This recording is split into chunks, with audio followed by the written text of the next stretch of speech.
What's up, guys? So I got a question from a subscriber on the no lift shift feature, which is my favorite to talk about. I got a question from him and I just kind of saw an opportunity to make a video about this. I love talking about it because I believe that you know, in the automotive lineup period, I believe that this is going to give the manual transmission, and it's kind of predominantly in the American cars, which is just a cherry on top in my opinion. But I'm gonna give a shout out to you know the deal, you know the routine, boom, is Mike Smash.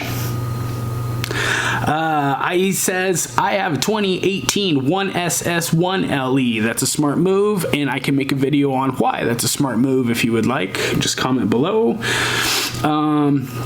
He goes on to say, the chart says to shift at 5,000 to 5,000 RPMs question mark. That's 15,000 RPM sooner than my red line. I don't see the sense in all this, and if I was able to shift at 6,400 RPMs, then I would try this. That's a very good point. And I pulled that chart straight from the Camaro 6 forum, and I couldn't agree more. It's very misleading. 5,000 RPMs is way too soon, and I made a second video on this talking about why I think that 6,000 RPMs is the sweet spot. But I just want to make sure you're reading this, or if I'm reading it right, he probably thinks that you're not utilizing the entire RPM range, and if you're not going to squeeze out all the power, what's the sense in using this feature? And that's good. You're right on the money. And pretty much what it boils down to is that chart's just a little bit misleading. 5,000, when the car sees wide open throttle and it's accelerating all the way up, you know, and it crosses that 5,000 mark, that's when the feature is enabled, and it tells the tune, you know, such and such. As soon as they shift and they don't lift the throttle, engage the feature. And I wouldn't hesitate one bit to use it.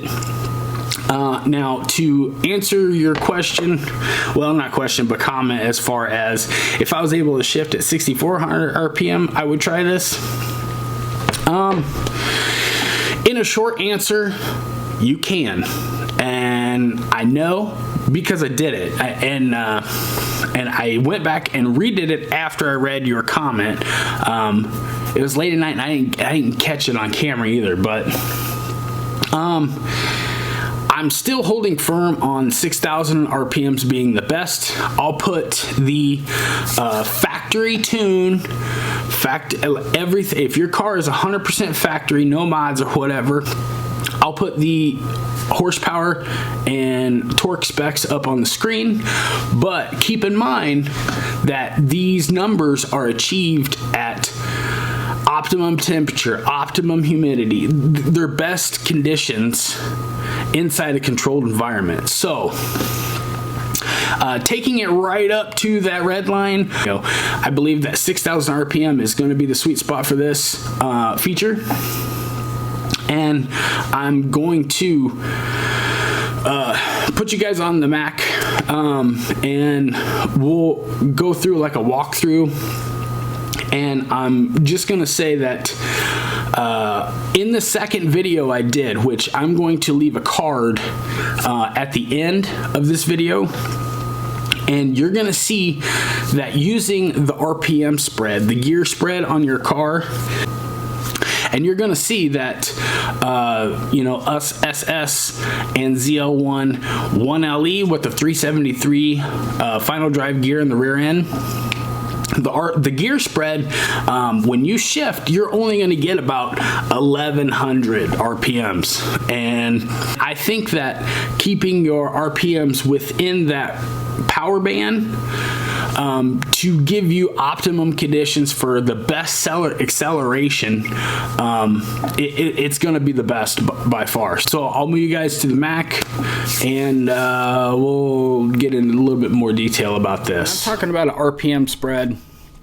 I'm talking about the moment, you know, pretty much your entry point and exit point at which you decide to shift. And the moment you decide to shift, it's gonna be up to the gearing in the transmission and the gearing in the rear end to give you that RPM spread. And that's gonna, you know, determine how far you snap back. Now, like I said, I did a second video on this no lift shift feature. When I was doing my examples, if you watch the video till the end, you'll see me do about 4 or 5 different shifts demonstrating how this no lift shift feature works. So when I am shifting, you'll be able to see it's anywhere from like 1,000 to like maybe 1,300. You know, I would say 1,200, 1,100, 1,200 would be the snapback RPM. So pretty much I understand what Mike is saying as far as, you know, when you're cruising down the road, you know, you should be anywhere from about, you know, just under 1,500 to 2. So you're here, and if you're, you know, wanting to use that whole RPM range and shift here, I don't know if that's the best idea, bud. As we found out, the peak horsepower is actually at 6,000 RPM, and your torque is going to be at 4,000 RPM. Or 4,400 RPM, I'm sorry. So pretty much what I've found out through experience is if you hang in there till right about 6,000, you're going to snap back maybe, you know, like I said, about another 1,200.